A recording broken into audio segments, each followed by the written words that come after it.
जी friends, आप देख रहे हैं यूट्यूब चैनल वॉइस ऑफ ज्ञानी और मैं सफदर खान ज्ञानी।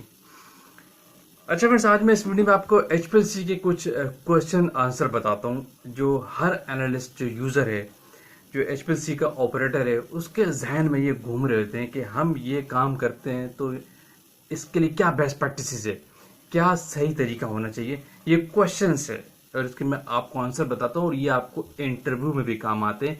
ये आपके लोग इंटरव्यू में पूछते हैं, लेकिन मैं टर्म यूज कर रहा हूँ क्वेश्चन आंसर्स की जो इंपॉर्टेंट है, related to HPLC QC department है।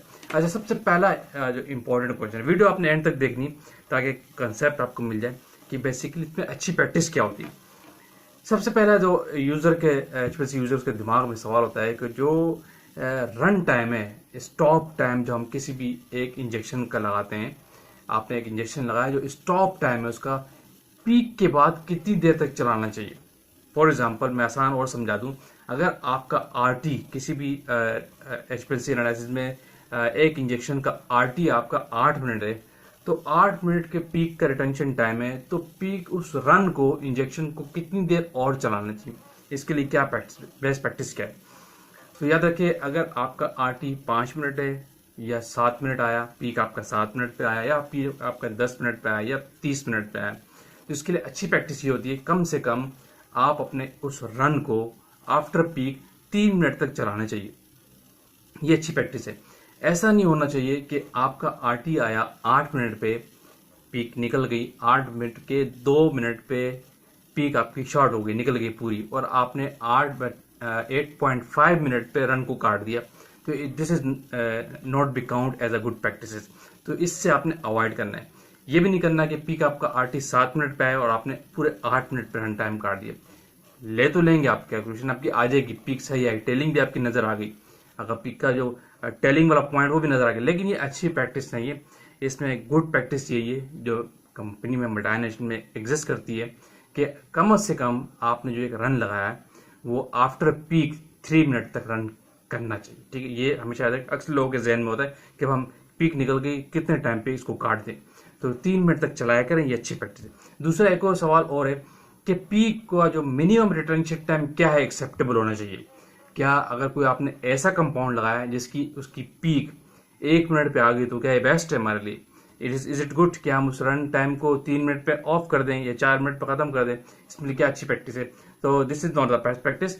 अच्छी इसमें प्रैक्टिस यही है कि कम से कम आपकी पीक का आरटी जो है वो मिनिमम कम से कम 2 से नीचे नहीं आना चाहिए। 2 से 3 मिनट तक आपकी पीक का आरटी पेनी आ गई है तो इट्स ओके। इसमें बेस्ट अच्छी ये है कि कम से कम 3 मिनट हो। अगर कोई आपकी पीक 3 मिनट से पहले आ जाती है, 2.5 मिनट पे आ रही है, 1.5 मिनट पे आ रही है, तो वो एक अच्छी चीज़ नहीं है। उसमें सिस्टम आपका सैचुरेशन में, अलाइनमेंट में प्रॉब्लम होता है। तो इसलिए ऑर्गेनाइजेशन इसमें एक्सेप्टेबल, और पेरेंट कंपनी की जो गाइडलाइंस होती हैं वो ये कहते हैं कि भाई आप कम से कम जो है आप ऐसा मोबाइल फेस बनाएं, ऐसी कंपोजिशन बनाएं कि पीक का टाइम कम से कम 3 मिनट हो, उससे पहले न हो।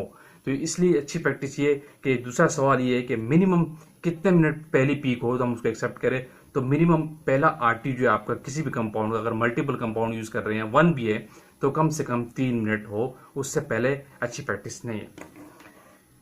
क्लियर हो गया? ये 2 सवाल थे। तीसरा बहुत इंपॉर्टेंट सवाल है कि मोबाइल फेस जो हम यूज करते हैं एचपीएलसी के लिए, उसका लोअर और हायर पीएच कम से कम क्या होना चाहिए और उस पर क्या प्रैक्टिस है बेस्ट। तो देखिए, इस हवाले से तो ये है कि जो भी आपका मोबाइल फेस हो वो आपने इस लिहाज से सेट करना है कि उसमें आपकी जो पीएच है 2 से नीचे नहीं होनी चाहिए और 8 से ऊपर नहीं जानी चाहिए।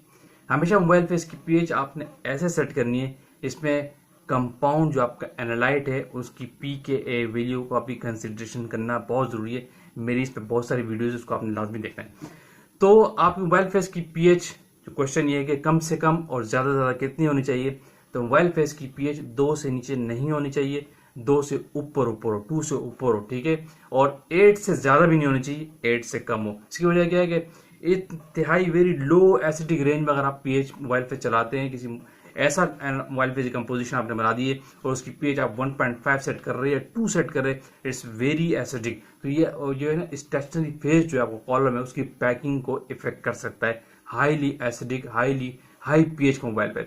और इसी तरह बहुत बेसिक मीडियम में आप चले जाएंगे, अगर आपने पीएच 10 रख दी ऐसा मोबाइल फेस बनाया तो वो भी आपके मोबाइल फेस की जो कॉलम की जो पैकिंग मटेरियल है उसको इफेक्ट करता है। इसीलिए रिकमेंडेशन यही है, अच्छी प्रैक्टिस इस वाले से भी यही है, मोबाइल फेस की पीएच आपने 2 से कम नहीं सेट करनी और 8 से ज़्यादा भी सेट नहीं करनी, इस रेंज में आपने सेट करना होता है। ठीक है, तो ये अच्छी आपकी एनालिसिस के लिए गुड है और आपकी कॉलम की हेल्थ के लिए भी अच्छा है। चौथा, जो लोगों के जहन में सवाल घूम रहा होता है, इस पर आप लोग कमेंट्स में पूछते भी हैं, जिसको आप मैंने इस चीज़ का पार्ट बनाया कि कॉलम जो है एचपीएलसी का, उसको ऑब्सोलीट का क्राइटेरिया क्या होता है, कैसे हम अपने कॉलम को हटा दें कि नया कॉलम यूज कर ले, किस बेस पे क्या क्राइटेरिया सेट होना चाहिए। इट्स अ वेरी सिंपल, मेरी बहुत सारी वीडियो इसके ऊपर भी है कि याद रखें कॉलम की जो ऑब्सोलीट का जो क्राइटेरिया है वो हमेशा याद रखें, उसको आप डॉक्यूमेंट का पार्ट बनाएं, एसओपी का पार्ट बनाएं और उस पर जो ऑब्सोलीट का क्राइटेरिया बेस्ड करेगा हमेशा on the basis of theoretical plates. Column की थियोरेटिकल प्लेट्स पे कॉलम को ऑब्सोलीट किया जाता है, क्योंकि थियोरेटिकल प्लेट्स जो है कॉलम की वो उसकी परफॉर्मेंस शो करती है। तो इसके लिए क्राइटेरिया डिफरेंट इंडस्ट्रीज में डिफरेंट एग्जिस्ट करता है, इंटरनल है, लेकिन अगर आपके एग्जिस्ट नहीं है तो आप इसको अपने डॉक्यूमेंट का पार्ट बनाएं, फिर उसको इम्प्लीमेंट में लाएं। और क्राइटेरिया ये रखें कि कॉलम जब आप नया कॉलम यूज करें, फर्स्ट जिस पे एनालिसिस करें कमर्शियल बेच की, तो उसकी फर्स्ट आप थियोरेटिकल प्लेट्स नोट कर लें और नोट डाउन कर लें, जो कॉलम की लॉग बुक होती है उसके ऊपर लिखा जाता है, जो कॉलम का एक स्पेसिफिक फॉर्मेट होता है, हर कॉलम का एक स्पेसिफिक फॉर्मेट होता है, उस पर इनिशियल थियोरेटिकल प्लेट्स आप लिख दें कि लेट्स सपोज इसकी इनिशियल थियोरेटिकल प्लेट्स 2000 आई थी।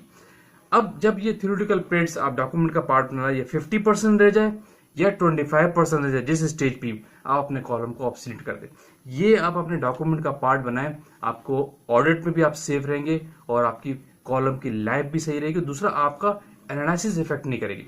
क्राइटेरिया क्या रखेंगे, थियोरेटिकल प्लेट पे बेस करेगा और प्रैक्टिस में ये रखनी है, एक्सेप्टेंस क्राइटेरिया रखना है, ये 50% पे ऑब्सोलीट कर दे of the initial theoretical plates या 25% पे ऑब्सोलीट कर दे of the initial theoretical plates. लेकिन ये क्राइटेरिया आपको सेट करना है, इसके बगैर किसी और क्राइटेरिया पे आप कॉलम को ऑब्सोलीट नहीं करते हैं कि आप ऐसा नहीं होगा चला चला के आप थक गए, आप कॉलम परफॉर्मेंस सही नहीं दे रहा है तो हम उसको हटा दे कोई और ले लें, तो ये एक अच्छी प्रैक्टिस नहीं। क्यों, इसकी वजह क्या है, अगर थियोरेटिकल प्लेट्स वाला क्राइटेरिया आपके पास नहीं है और आप मुसलसल कॉलम को चलाए जाएंगे और कभी ऐसा भी होगा आपकी एनालिसिस कॉलम की वजह से खराब हो गई, तो वो ऑडिट ट्रायल में सब रिकॉर्ड हो रहा होता है, तो ऑडिट ट्रायल में फिर आप फंसेंगे। जब ऑडिट होगा ऑडिटर आपसे कह सकता है कि क्या वजह थी, आप इस चीज को बार बार एनालिसिस क्यों कर रहे थे, तो आप वहाँ जस्टिफिकेशन फिर आपको मुश्किल होगी कि हमारा कॉलम प्रॉब्लम कर रहा था। तो इसलिए फिर वो आपसे ये सवाल भी कर सकता है कि आपके पास कॉलम ऑब्सोलीट करने का कोई सेट क्राइटेरिया नहीं है, तो फिर आप क्या करेंगे। इसीलिए ये क्राइटेरिया सेट किया जाता है कि कॉलम को 50% या 25% थ्योरेटिकल प्लेट से जाए ऑफ द इनिशियल,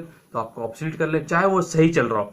इससे वजह क्या है कि आपका ऑडिट ट्रायल में ट्रांसपेरेंसी रहती है, आपका ऑडिट ट्रायल सेफ रहता है। तो ये मैंने कुछ 4 से 5 सवाल निकाले थे जो हर एनालिस्ट जो एचपीएलसी का यूजर है काम कर रहा होता है एचपीएलसी में डेली, लेकिन उसके दिमाग में सवाल घूम रहे होते हैं कि इसके लिए क्या क्राइटेरिया बेस्ट होता है, जो आज मैंने डिस्कस किया।